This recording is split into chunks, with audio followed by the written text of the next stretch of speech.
Mrs. Lana? Oh my goodness. Can you believe what I just discovered? You ate all the strawberries that I had been saving in the fridge. I mean, seriously? I was keeping those for myself.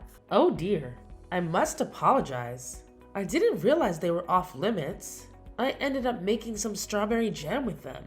I can't even begin to wrap my head around this, Mrs. Lana. Those strawberries were not your average ones. They were expensive and the best you can buy. You can only find them in selected shops. And they were imported all the way from Japan. I had something special planned for them. And now they're gone. Well, you see, Violet, those strawberries were starting to show signs of spoilage. I've been thinking about this for a while now, and I believe it's important to only purchase food quantities that we can consume in a timely manner. I understand that you like to savor the finer things, but it often leads to waste when they go bad.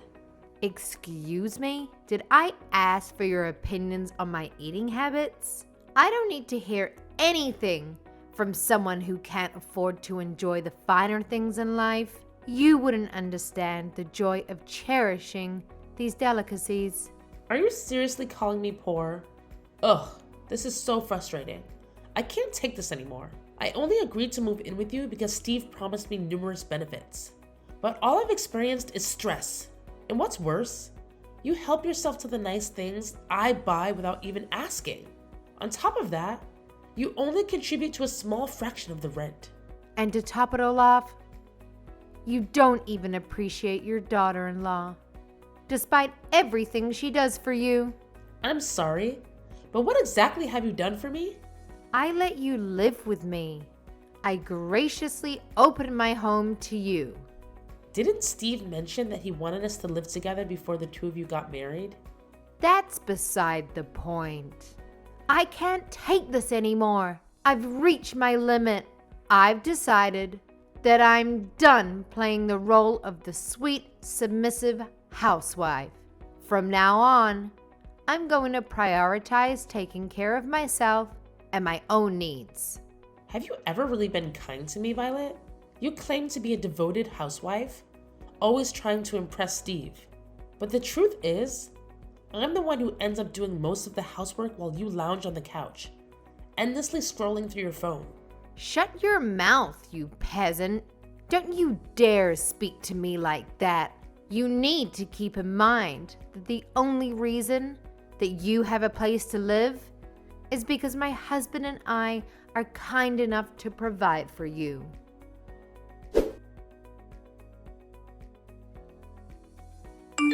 Steve, I need you to tell me what you told Violet to convince her to live with me.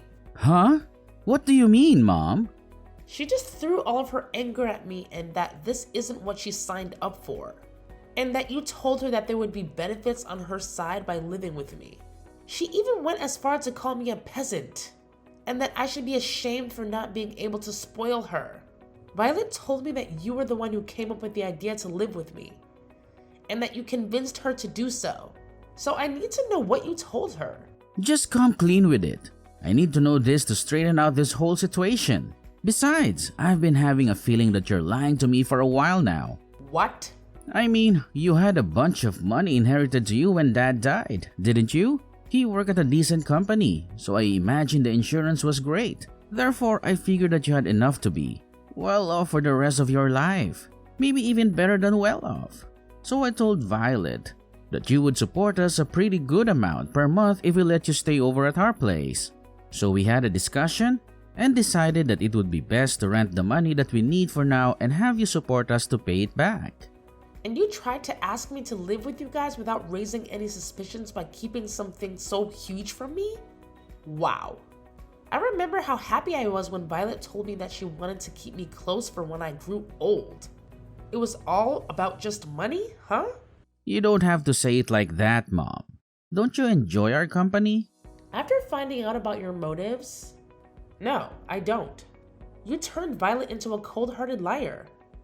Now all she does is complain about my presence and call me poor. I should never have even bothered living with the two of you. So explain everything to Violet right now. That there was never a conversation about me providing for the two of you, and that you lied about it. And while you're at it, apologize and tell her that you'll single-handedly provide for her from now on. What? How did our conversation end up in that direction? You're supposed to be understanding and help us more with future payments.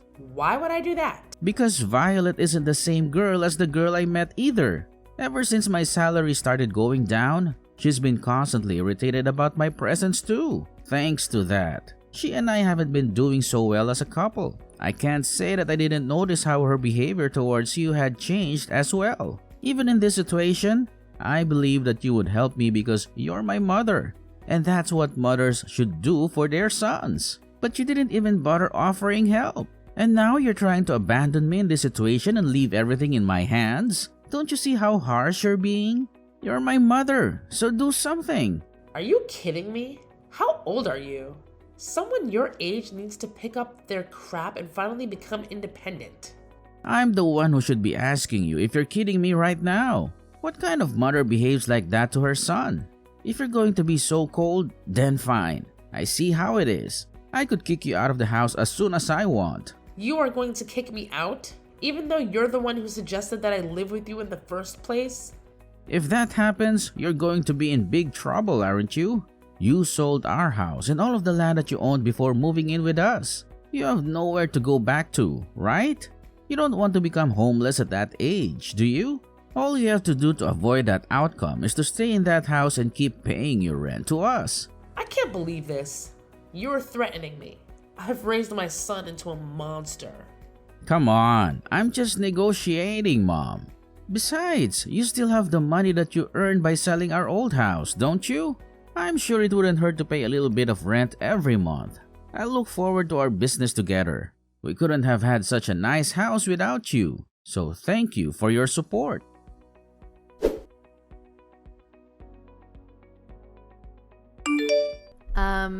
When are you going to pay rent for this month? Steve told me that you would be paying $3,000 for rent every month. Why have you still not paid us? What? $3,000? What kind of joke is that? Are you telling me that Steve lied to me again? Why does he always lie? To get out of trouble? He knows that he's going to get caught. Never mind. Then I'll just tell you myself. Steve and I will be asking for $3,000 each month for rent from now on. Are we clear? You can manage to do that, right? No, I can't. I already pay an amount that will pay well over my expenses in a month. And now you're asking for $3,000 a month? I'm only paying the same amount that I used to. $1,000 for each month is enough. I guess this means our negotiation has failed. I'll pack up your things and leave them outside. Best to gather your things and leave. Please. What? This is your last chance to change your mind. If you oblige to pay $3,000 every month, then we'll let this incident slide. I won't throw you or your things out. So what's it gonna be? Are you going to pay the $3,000 each month as rent? Or are you going to be homeless and spend your nights on a bench in a park? Feel free to make the choices that fit your preference. Haha. I can't believe you. You can't just kick someone out like that. As you've already figured out by now, I'm barely getting by at this point, thanks to your dumb little son, who couldn't manage to keep his job. We don't have the option to keep another mouth to feed for free. You don't keep me around for free. I pay my part of the expenses. And you say that you don't have the option? But I don't see you getting a job either. Stop arguing with me. My job is to take care of the house. I'm not going to go out and work like a peasant, so you need to pay rent and be accountable for that. How does that make any sense?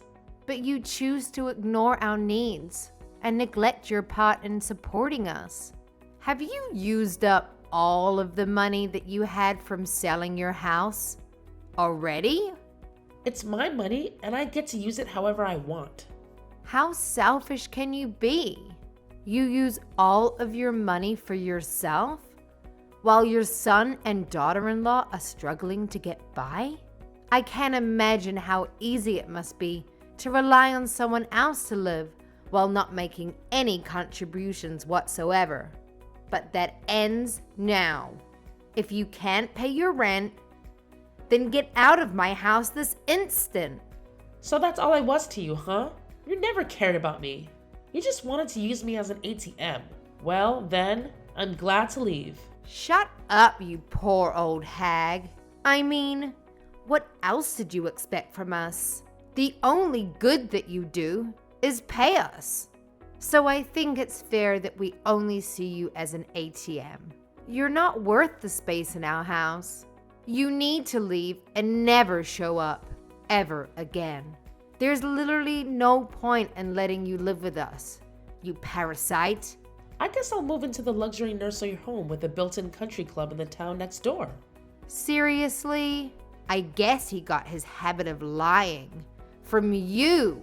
I'm being serious. And where on earth do you think you're going to get the money for that?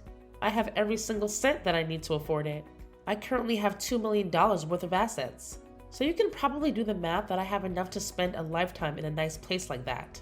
2 million? How? I think I'll get going now. I promised my friend that we would go somewhere to have tea together. So I'll go do that.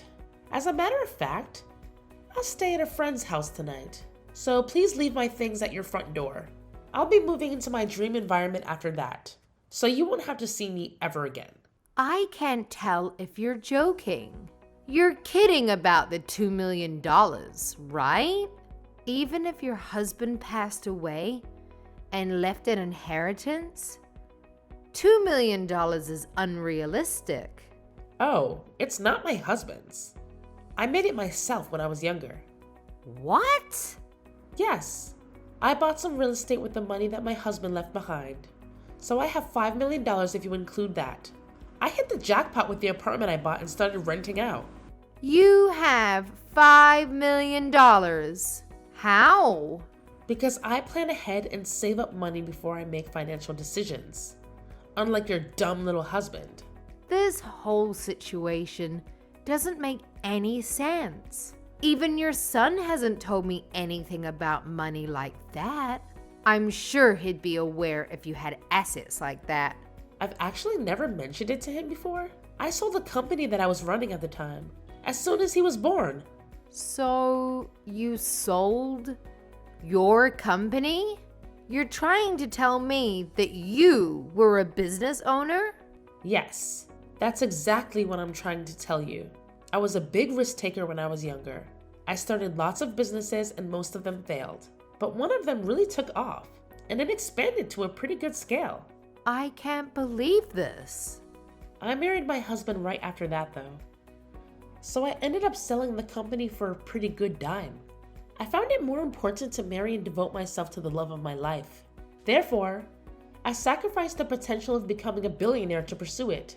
How could you sell your company for a reason like that? Are you stupid? Do you think so? Because through my eyes, it seems like you and I are doing the exact same things. Quitting our jobs to become housewives. I just wanted to support my husband with everything I had. So I did exactly that. He was very kind, but he had trouble balancing his tasks. So I had to step in all of the time. And I enjoyed it a lot. The money that I got was just a bonus. And that's how you got $2 million.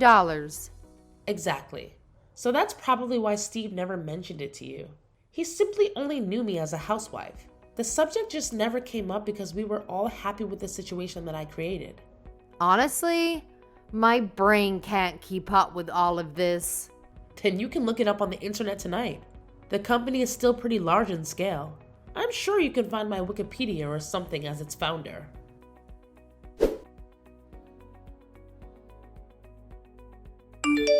Mom? What do you mean? You used to own a business? Why did you never tell me about this? And your savings? That should have been the first thing to bring up when you started living with us. Let me ask you this. Why would I have to tell you what my savings are? In fact, why should I even financially support you? Are you serious? Yes, I'm serious. This is my money, so I get to use it however I want. Is there some type of law that obligates me to help you out because I'm your mother? But I'm your son. Isn't helping me out when I'm struggling the normal thing to do? You don't get it, do you? I'm not going to help you, especially because you're my son. I care for you, so I need you to learn how to keep going on your own. Come on, Mom. Don't be like that. Look, I'm sorry about all of the things that Violet said to you. I really am, and I'll make sure that she understands her faults too. So can you please come back and live with us? Violet is saying she'll do all the housework from now on. And I'm sure things are going to work out this time. All you need to do is support us the way you always did, and all are going to be well. Sorry, but I just finished signing up for the nursing home that I was talking about earlier. So no, I won't be moving back with the two of you anymore. What? Have you already finished signing up? I mean, I can't just stay at a friend's house forever, can I? The place I'm moving to has a whole building to itself, so I'll be spending the rest of my life shopping and sipping margaritas next to the pool.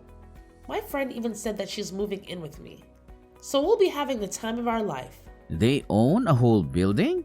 And a country club is inside? How much is that going to cost you? You could have so much money living with us instead. I'd rather use everything I have on myself than let you two parasites steal from me.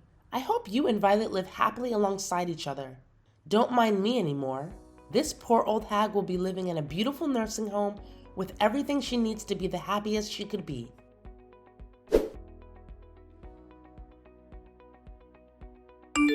Mrs. Lana, what have you done? What are you talking about?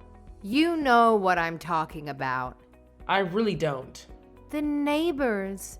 They keep staring at us like we're criminals. And when we approach them, they wouldn't even look us in the eye. It's very difficult to live comfortably when you're surrounded by people who treat you like that. And why do you suppose that I was the one who did something? Because we haven't done anything to any of them. And this all started since you left our house. Well, I'm so very sorry for the two of you. It might be because I stopped donating to the city. What do you mean? I'd actually been donating to the city for a long while now. You know, giving back to the community feels great. So I'd make large donations towards schools in this area. I also donated all of the money that was used for the furniture of the city hall. That was built up a while ago. I'd make donations like the above every year. You do all of that for people you've never even met? But you still can't pay for our house? How is that fair? Because a couple of adults should be able to account for their own expenses on their own. I lived in that city and the responsibility was partially mine.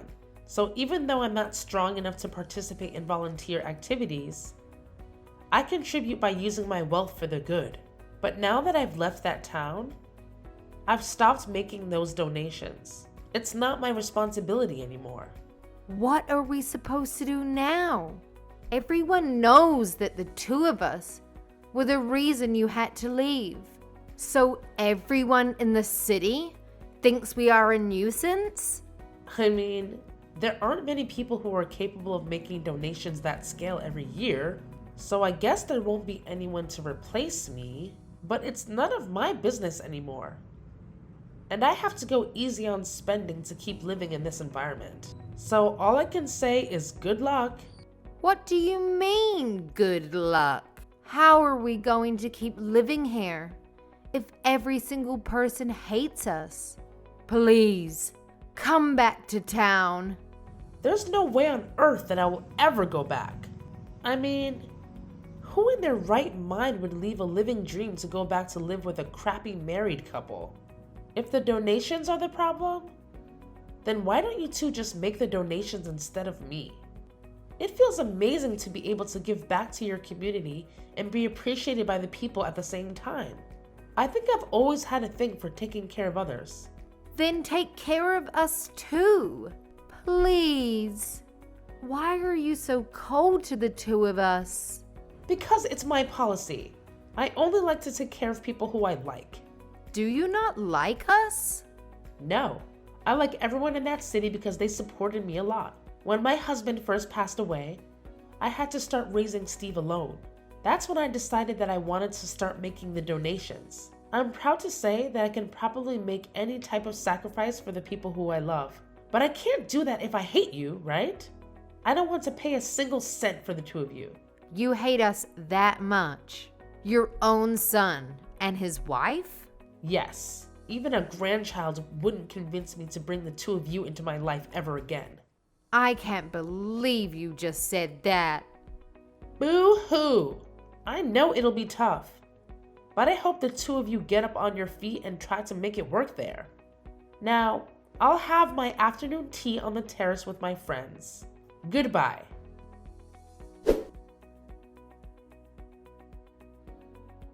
After that whole ordeal, let me tell you, I wasted no time. I immediately scheduled a meeting with my lawyer, and together we crafted a rock-solid will that laid out my final wishes. You know what I decided? I made it crystal clear that every single penny in my name would be donated to non-profit organizations from all corners of the globe. Talk about making a difference. As soon as I sent out the letters notifying these incredible organizations about my intentions, something amazing happened. Steve and Violet, the dynamic duo who had been bombarding me with desperate emails, suddenly went quiet. It's like a switch had been flipped. And they finally realized it was time to step up and take charge of their own lives. Can you believe it? Steve, bless his heart, decided to hit the books and buckle down on his studies. He knew that earning a certificate would be his ticket to that sought-after promotion at work. I have to give credit where credit's due. He really put in the effort to better himself. And Violet? Well, she surprised us all by snagging a part-time gig at a local cafe. That's right. She's finally out there hustling and bringing in some extra dough. But here's my thing, my friend. Despite their newfound determination, it seems the city gossip mill is still churning away. People love to talk, don't they? They're whispering all sorts of not-so-nice things behind Steve and Violet's backs. It's a shame, really. But you know what? They're not letting that get to them. They're putting on a brave face and doing their best to earn back their rightful place in the community. I genuinely hope that everything works out for them. I hope they can look back one day and feel a sense of pride in what they've achieved. Life has a funny way of throwing curveballs at us, but sometimes it's those very challenges that push us to grow and become better versions of ourselves. So here's to Steve and Violet. May they find their way and create a future they can truly be proud of. Cheers to that.